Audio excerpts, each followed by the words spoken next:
etc. Moi, je voulais vous parler aujourd'hui de l'épidémie de médicaments. C'est une épidémie qui tue énormément de gens.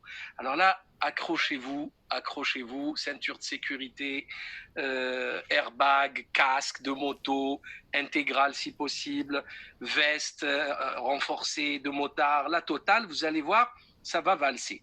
Alors, vous savez que le Vidal, c'est le dictionnaire des médicaments, contient à peu près 5000 spécialités en 15 000 formes galéniques. Vous savez qu'un médicament, il y a le comprimé gélule, après il y a la poudre, il y a le liquide, après vous avez les versions hospitalières. Il y en a 15 000, ok? Le budget de la Sécu en France, je le rappelle, c'est 200 milliards d'euros les dernières années par an, 200 milliards d'euros, en sachant que le budget de l'État, c'est 400 milliards. Que les médicaments de ce budget, c'est 33 milliards d'euros en médication ambulatoire et 38 milliards d'euros plus la médication hospitalière. Okay, donc, on parle de 38 milliards sur 200 milliards. C'est énorme. Okay, on a constaté une surconsommation en France, une vraie surconsommation par rapport aux pays européens voisins. Allemagne, Angleterre, Belgique, Italie, Espagne, ça peut aller jusqu'au double, avec une santé qui n'est pas meilleure que la leur.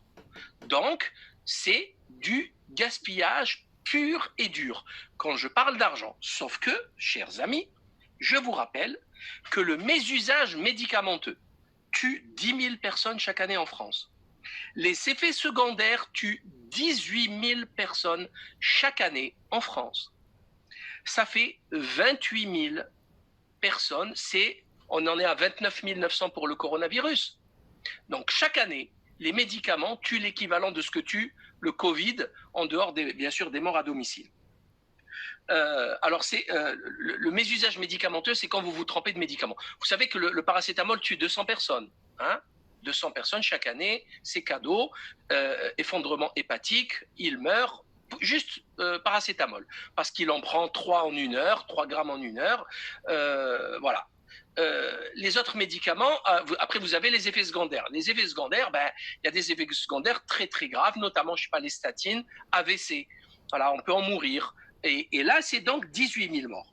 On est en France, dans un pays qui, alors par exemple, c'est un chiffre vraiment très intéressant à connaître, la proportion de consultations qui se termine par une ordonnance est de 43% aux Pays-Bas, 70% en Allemagne et 90% en France. C'est rigolo ça, hein? On dirait que c'est pas la même médecine en fait. Comment ça se fait qu'un médecin aux Pays-Bas, il va pas prescrire plus d'une fois sur 2, et qu'en France, 90% vont prescrire à la fin d'une consultation, comme si c'était devenu une obligation. Je vais chez le médecin pour revenir avec un médicament. Non, c'est pas obligatoirement le cas. D'ailleurs, on a remarqué également que les médecins qui recevaient souvent les VRP, les visiteurs médicaux, prescrivaient beaucoup plus, avaient des plus grosses ordonnances et utilisaient les médicaments les plus récents qui coûtaient le plus cher. Bon, alors, je voulais aussi, avant d'en arriver à la liste des médicaments, rappeler aussi qu'au-dessus de 3 médicaments par ordonnance, c'est-à-dire quand quelqu'un prend par jour plus de 3 médicaments, on ne sait plus ce qui se passe dans l'organisme. Okay, on ne sait plus, parce qu'il y a des effets, on appelle ça l'effet cocktail, c'est-à-dire chaque médicament potentialise les effets de l'autre avec des effets secondaires nouveaux, des effets secondaires aggravés, etc. Donc, quand on arrive à voir, et ça je l'ai vu, c'est des ordonnances caddie, des ordonnances poubelles de 21, 22 médicaments. Donc, c'est les ordonnances Bison, avec en haut les médicaments qui traitent les pathologies, et en bas les médicaments qui traitent les effets secondaires. C'est hallucinant, hallucinant. Donc, qu'est-ce qu'ils ont fait, en fait? C'est un concept qui existe depuis longtemps.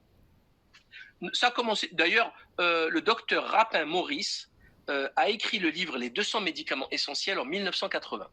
Les 200 médicaments essentiels, en 1980 déjà. Vous vous rendez compte, il y a 40 ans. L'AFSAPS avait fait une liste, l'AFSAPS c'est l'ancienne ANSM, l'agence du médicament, avait fait en 2008 une liste de 381 médicaments. L'IGAS en 2011, après le scandale du Mediator, a fait la même chose. L'OMS a réalisé une liste en 2011 de 360 médicaments. Sauf qu'il y a vraiment des cochonneries dedans, comme le Lariam qui a failli tuer Stromae. C'est une cousine de l'hydroxychloroquine et de la chloroquine qui a des effets secondaires catastrophiques, qui a failli tuer Stromae et qui est dans la liste stupide du Lariam, de l'OMS. On sait que l'OMS a interdit l'artémisia alors que c'est le meilleur médicament le plus efficace contre le paludisme, malaria. Donc bon, je me méfierai quand même de leur liste. Maintenant, qu'est-ce qui s'est passé en France? Il y a une équipe de médecins internistes dont le professeur, il y a il y a 8 professeurs, 2 médecins, dont docteur ou professeur Thomas Michel, Harley, Aumaître, Cosra, Grosbois, etc. Ils ont publié cet article. Ils se sont donné pour mission de prescrire, de faire la liste des médicaments qu'ils utilisent tout le temps et dans toute leur pratique, et de se débarrasser de toute la pub, etc. Et en fait, ils ont fait ça en plusieurs étapes. Il y a 18, ils estiment qu'il y a 18 familles de maladies et ils sont arrivés à un constat de 100 médicaments. Le hasard, hein, ils ne se sont pas dit on va se limiter à 100. Hein. D'ailleurs, eux, à la fin, ils disent qu'il faut peut-être aller à 150. Ils ont exclu les vaccins. Ils ont exclu les vaccins parce que de toute façon, les vaccins, on va dire que ce n'est pas des médicaments, c'est pour prévenir. Donc, à la rigueur, c'est pas le propos. Mais sur les 5000 médicaments, ils en ont rejeté 4900. Est-ce que vous vous rendez compte? Donc, c'est juste monstrueux. Alors, le pire, donc vous avez un article dans Science et Vie a été publié, très intéressant, en 2015. Alors, c'est des informations qui reviennent de temps en temps dans les médias ou dans les revues de sciences comme ça, mais de manière très légère. C'est pas repris en masse. Ce qui est repris en masse, grâce au travail de lobbying de Big Pharma, c'est les nouveautés. Alors les nouveautés, ça va être partout à la télé, etc. Mais là, malheureusement, ce n'est pas repris en masse. Alors, vous avez des blockbusters parmi les top 30 de vente de médicaments qui ont été exclus de la liste. Par exemple, la piostacine, antibiotique, top 19, elle n'a même pas été retenue. Le diclofénac, qui est un médicament qui est toujours vendu, qui est pareil, top 18 des ventes, top 18 de 38 milliards d'euros. On parle de beaucoup d'argent là, hein, je vous signale. Hein. Donc, il n'a même pas été retenu. C'est des médicaments que des médecins ont dû prescrire pendant 20 ou 30 ans. Il rappelle également qu'il n'y a aucun médicament efficace contre Alzheimer. Pourtant, il y en a 4 en vente, qui est même certains remboursés. Je crois qu'il y en a qui coûtaient 60 € la boîte. 900 000 patients. Il n'y a pas de médicament contre l'Alzheimer. C'est important à dire quand même, c'est pas rien du tout. Il rappelle également un truc super intéressant. Vous savez, les dépressions simples, mineures à modérées, les recommandations officielles, c'est psychothérapie. C'est pas médicament, c'est psychothérapie. On va parler, on va essayer de comprendre qu'est-ce qui se passe. Au lieu d'aller les gaver de psychotropes qui vont les amplifier. Vous savez, la bave à la commissure, les yeux perdus, enfin, c'est horrible. Donc, et pour finir, je vous ai rajouté, j'en parle régulièrement de ce livre des professeurs Even et Debré. Vous savez, j'ai parlé tout à l'heure des 28 000 morts, mais il y a 100 000 hospitalisations chaque année. 100 000 à cause des médicaments. Hein? 15 milliards jetés à la poubelle selon eux. 15 milliards. C'est vraiment un excellent travail qui a été fait. C'est un livre qui date de 2012. C'est un gros pavé. Il y a beaucoup d'informations dedans. Donc 15 milliards. Là, le Ségur de la Santé, Castex, le nouveau Premier ministre, vient de nous expliquer qu'ils ont débloqué 7,5 milliards. Moi, je viens de lui sortir 15 milliards. Je viens de lui sortir 15 milliards en sauvant. Vous savez, 15 milliards, c'est combien de postes d'infirmières et d'assistantes de soins, etc. Enfin, vous vous rendez compte? C'est des dizaines de milliers de postes, là. Hein. Donc, alors, ce qui est dérangeant, ce qui est vraiment dérangeant, c'est que le silence assourdissant des médecins. Ça, c'est vraiment dérangeant. Les médecins ne parlent pas de ça. C'est vraiment inquiétant. Il faut savoir également que le prix du médicament n'a strictement rien à voir avec son efficacité. Rien. Il n'y a pas de nouveauté depuis 30 ans. C'est que des MeToo. c'est que des copies de médicaments existants, juste ils ont changé chouïa pour que le brevet puisse tourner encore 20 ans. C'est exactement le cas du Mediator par rapport à l'isoméride. C'est exactement ce qu'ils ont fait. Et pour finir, il faut savoir qu'en France, le comité, alors c'est le comité économique interministériel des produits de santé, qui autorise ou non le remboursement, il n'y a aucun médecin dedans. C'est le ministre de l'économie et de l'industrie qui décide, écoutez bien, hein, si un médicament est remboursé ou pas. C'est-à-dire,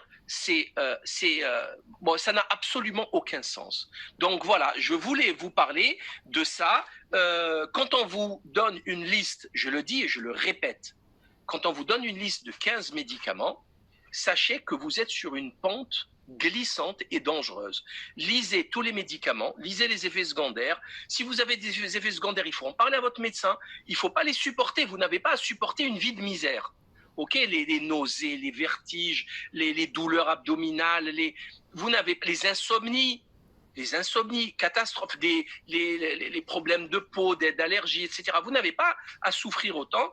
Changez de médecin. Voilà, renseignez-vous avant de gober des piluliers qui contiennent des centaines de médicaments parce que votre foie, à un moment donné, il ne fera pas le travail. Enfin, à un moment donné, vous allez peut-être faire partie des 28 000 morts, donc du mésusage parce que vous êtes trempé de pilules ou des effets secondaires. Voilà ce que je voulais dire aujourd'hui.